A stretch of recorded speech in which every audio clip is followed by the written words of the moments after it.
A I എന്ന് പറയുന്നത് it's not an a beginning, it's not an ending. അതൊരു പ്രോസസ്സിൻ്റെ ഉടനീളമുള്ള ഒരു തുടർച്ച മാത്രമാണ്. AI ഡിസ്ട്രക്ഷൻസ് ഈ ഇൻഡസ്ട്രീസിന് എക്കോസിസ്റ്റത്തിന് ത്രെറ്റ് ആണോ അല്ലെങ്കിൽ നല്ല രീതിയിലാണോ അത് എഫക്ട് ചെയ്യുന്നത്? ഓക്കെ, ഇത് നമ്മളിതിൻ്റെ ഒരു ഹിസ്റ്റോറിക് ബാക്ക്ഗ്രൗണ്ടിലേക്ക് പോവുകയാണെങ്കിൽ ഏത് നല്ല ചേഞ്ചും മാർക്കറ്റിൽ ഒരു ഫിയർ ബിൽഡ് ചെയ്യുന്നൊരു സംഭവമുണ്ട്. ഇപ്പം പല ഓൺടർപ്രണേഴ്സും എന്ന് പറഞ്ഞ് പേടിച്ചിട്ട് എന്താ ചെയ്യേണ്ടതെന്ന് അറിയാതെ നടക്കുന്നവരുണ്ട്. ശരിക്കും അത് നല്ലൊരു പ്രവണതയല്ല. ഒരു ഓൺടർപ്രണർ മാർക്കറ്റിലെ ഒരു മാറ്റത്തിനോട് ഒരിക്കലും പേടിക്കുന്ന ആളല്ല. ആ മാറ്റം ഇല്ലാത്തൊരവസ്ഥയാണ് ഒരു ഓൺടർപ്രണർ പേടിപ്പിക്കുന്നത്. അപ്പോൾ ഇവിടെ ഇതേപോലെ തന്നെയാണ് എ ഐ. ശരിക്കും ആക്ച്വലി എ ഐ എന്താ? ശരിക്കും നമ്മളൊരു കാലഘട്ടത്തിൽ മനുഷ്യൻ ഹ്യൂമൻ എഫേർട്ടായിരുന്നു ഏത് ബിസിനസ്സിനെയും ചലിപ്പിച്ചിരുന്നത്. അവിടെ നിന്ന് പതുക്കെ അത് ടെക്നോളജിയിലേക്ക് മെക്കനൈസ് ചെയ്യപ്പെട്ടു. പിന്നീട് അതിനെ സപ്പോർട്ട് ചെയ്യാൻ വേണ്ടിയിട്ട് സോഫ്റ്റ്വെയറുകൾ ഡെവലപ്പായി. ഇപ്പോൾ ഈ സോഫ്റ്റ്വെയറുകളും സ്വാഭാവികമായിട്ടും സോഫ്റ്റ്വെയറുകളും മെഷീനറിക്കും ഇൻ്റലിജൻസ് ഉണ്ടായിരുന്നില്ല എന്നതാണ് ഇത്രയും കാലം. അപ്പോഴും ഹ്യൂമൻസ് ഒരുപാട് അതിൽ ഇടപെട്ടുകൊണ്ടിരിക്കണം എല്ലാ കാര്യത്തിലും. പണ്ട് നമ്മൾ യാത്ര ചെയ്തിരുന്നത് മുമ്പ് മാനുവലായിരുന്നു. പിന്നീട് അത് വാഹനം വന്നു. വാഹനത്തിനെ ഇൻ്റലിജൻസ് പ്രകാരം മനുഷ്യൻ ഓരോ സമയത്ത് എവിടെ നിർത്തണം, എങ്ങോട്ട് പോകണമെന്ന് തീരുമാനിക്കുന്നത് മനുഷ്യനായിരുന്നു. അത് മെഷീനെ ഏൽപ്പിക്കാൻ ഉള്ള സെൻസറുകളും അതിന് പറ്റിയ ഡയഗ്നോസ്റ്റിക്സ് സിസ്റ്റങ്ങളും ഒക്കെ നമ്മൾ കണ്ടെത്തി. അപ്പോൾ ആക്ച്വലി ഇതൊരു എവല്യൂഷൻ്റെ പാർട്ട് മാത്രമാണ്. എ ഐ എന്ന് പറയുന്നത് it's not an a beginning, it's not an ending. അതൊരു പ്രോസസ്സിൻ്റെ ഉടനീളമുള്ള ഒരു തുടർച്ച മാത്രമാണ്. അപ്പോൾ അതിനെ നമ്മൾ പേടിക്കുക എന്ന് പറയുന്നതിൻ്റെ അർത്ഥം നമ്മൾ ഇനി വരുന്ന മാറ്റത്തിനെയും പേടിക്കും. എ ഐ ഒരിക്കലും ഒരു മാർക്കറ്റിൽ പോയിട്ടോ പൂർണ്ണമായിട്ട് ആ മാർക്കറ്റിനെ മറിച്ചിടാനൊന്നും പോകുന്നില്ല. കാരണം എ ഐ മാറുന്നതിൻ്റെ കൂടെ നമ്മൾ വെബ്സൈറ്റുകളും അതേപോലെ തന്നെ ഇൻ്റർനെറ്റും ഒക്കെ വന്ന സമയത്ത് ഇൻ്റർനെറ്റ് മാർക്കറ്റിനെ എന്ത് ചെയ്യും ഉണ്ടായിരുന്ന ഒരു ഡിസ്കഷൻസ് അന്നത്തെ ആർക്കൈവ്സ് എടുത്ത് പരിശോധിച്ചാൽ മനസ്സിലാവും.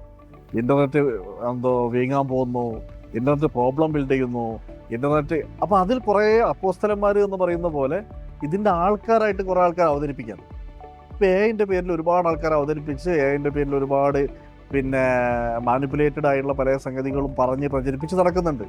ഈ പ്രോസസ്സ് മൂവ് ചെയ്യുമ്പോൾ നിങ്ങളടുത്ത് നല്ല ഒരു മൈൻഡ് സെറ്റും നല്ലൊരു ഓണ്ടർപ്രണർഷിപ്പും ഉണ്ടെങ്കിൽ സ്വാഭാവികമായിട്ടും എ ഐൻ്റെ ആളുകൾ ഓരോന്ന് വന്ന് നിങ്ങളെ പഠിപ്പിക്കും. അത് സോഫ്റ്റ്വെയർ എ ഐ ചെയ്യുന്ന അല്ലെങ്കിൽ അക്കൗണ്ട്സ് എ ഐ ചെയ്യുന്ന ആൾക്കാരും പ്രൊഡക്ഷൻ എ ഐ ചെയ്യുന്ന ആൾക്കാരും ടെക്നോളജി എ ഐ ചെയ്യുന്ന ആൾക്കാരും അവർ ഓരോരുത്തരുടെയും കസ്റ്റമറാണല്ലോ നിങ്ങൾ. അപ്പോൾ അവർ സമയമാകുമ്പോൾ നിങ്ങളെടുത്ത് വന്ന് പഠിപ്പിക്കും. നിങ്ങൾക്ക് അതിൽ 100 കണക്കിന് ഓപ്ഷൻ അവൈലബിളാണ്. ഇപ്പോൾ നിങ്ങൾ സിമ്പിളായിട്ട് പറയുകയാണെങ്കിൽ ഒരു സോഫ്റ്റ്വെയർ, ഒരു അക്കൗണ്ടിങ് സോഫ്റ്റ്വെയർ എ ഐയിലേക്ക് കൊണ്ടുവരികയാണെങ്കിൽ നിങ്ങൾ നന്നായി ബിസിനസ് ചെയ്തിട്ടുണ്ടായിരുന്നെങ്കിൽ ആ സമയം വരുന്ന സമയത്ത് നിങ്ങൾക്ക് എ ഐ ബേസ് ചെയ്ത 100 സോഫ്റ്റ്വെയർ ഇപ്പോൾ അവൈലബിളാണ്. നിങ്ങൾക്ക് ഇഷ്ടമുള്ള ചൂസ് ചെയ്യാം. ഓൺലി വൺ തിങ്, നമ്മൾ ചെയ്യുന്ന മേഖലയിൽ ബിസിനസ്സിനോട് നമ്മൾ നീതി പുലർത്തി നന്നായി ബിസിനസ് ചെയ്യുകയാണെങ്കിൽ എന്ത് ഡിസ്ട്രപ്ഷൻ മാർക്കറ്റിൽ വരുമ്പോഴും അതിനെ നമുക്ക് ബൈ ചെയ്യാൻ പറ്റും. കാരണം ഈ എ ഐ ഡെവലപ്പ് ചെയ്യുന്ന ആളുകൾ there should be someone to buy the same. നിങ്ങളാണത് വാങ്ങാനുള്ള കേപ്പബിൾ എങ്കിൽ നിങ്ങളത് പഠിപ്പിക്കാനും എ ഐൻ്റെ ആളുകൾ തയ്യാറാണ്. നമ്മൾ എ ഐ നമ്മളെ മാർക്കറ്റിൽ മാറ്റം വരുത്തുമെന്ന് പറയുന്നത് അത്ര ബേജാറാവേണ്ട കാര്യമല്ല. എ ഐ സ്വാഭാവികമായൊരു പ്രോസസ്സിൻ്റെ ഒരു ഹൈലൈറ്റഡ് വേർഷൻ മാത്രമാണ്. ഡെഫിനറ്റ്ലി എ ഐ എല്ലാ കാര്യത്തിലും ഇടപെടും. പക്ഷേ എ ഐ ഒരു പ്രോസസ്സിൻ്റെ തുടർച്ചയാണ്. നമ്മൾ അതിനോട് നന്നായിട്ട് റെസ്പോണ്ട് ചെയ്താൽ മതി. ആവശ്യമായ അളവിൽ മാത്രം അതിനോട് റെസ്പോണ്ട് ചെയ്താൽ മതി. ടു മച്ച് അതിനോട് റെസ്പോണ്ട് ചെയ്ത് ബേജാറാവേണ്ട കാര്യവും ഇല്ല. പക്ഷേ നമ്മൾ ഉടനീളമായ പഠനം തുടരാത്തവരാണെങ്കിൽ, നമ്മൾ മാറ്റത്തിനോട് പുറംതിരിഞ്ഞിരിക്കുന്ന ഒരാളുകളാണെങ്കിൽ ഡെഫിനറ്റ്ലി ഏത് മാറ്റം പോലെ എ ഐയുടെ മാറ്റവും നമ്മളെ മാർക്കറ്റ് ഔട്ടാക്കും. അതല്ല, നന്നായി റെസ്പോണ്ട് ചെയ്യുന്നവരാണെങ്കിൽ നമുക്ക് സ്വാഭാവികമായിട്ടും എ ഐയും നമുക്ക് സപ്പോർട്ടിംഗ് ആണ്. കാരണം നിങ്ങൾക്ക് എ ഐനെ കുറിച്ച് ഒന്നും അറിഞ്ഞിട്ടില്ലെങ്കിലും നിങ്ങൾ റെസ്റ്റോറൻ്റാണ് നടത്തുന്നതെങ്കിൽ റെസ്റ്റോറൻറ്റിൻ്റെ എ ഐ കൊണ്ട് അതിൻ്റെ സപ്ലൈസ് നിങ്ങൾ വന്ന് അവർ നിങ്ങളെ പഠിപ്പിക്കും. നിങ്ങൾ ഹോസ്പിറ്റലാണ് നടത്തുന്നതെങ്കിൽ അവർ വന്ന് നിങ്ങളെ പഠിപ്പിക്കും. നിങ്ങൾ എഡ്യൂക്കേഷനായി നടത്തുന്നെങ്കിൽ അവർ വന്ന് പഠിപ്പിക്കും. നിങ്ങൾ ആഡ് ഏജൻസിയാണ് ചെയ്യുന്നതെങ്കിൽ ആഡ് മേഖലയിൽ എ ഐൻ്റെ മാറ്റങ്ങൾ എന്താണ് എന്നുള്ളത് 100 കണക്കിന് എക്സിബിഷൻസ് നടക്കുന്നുണ്ട്.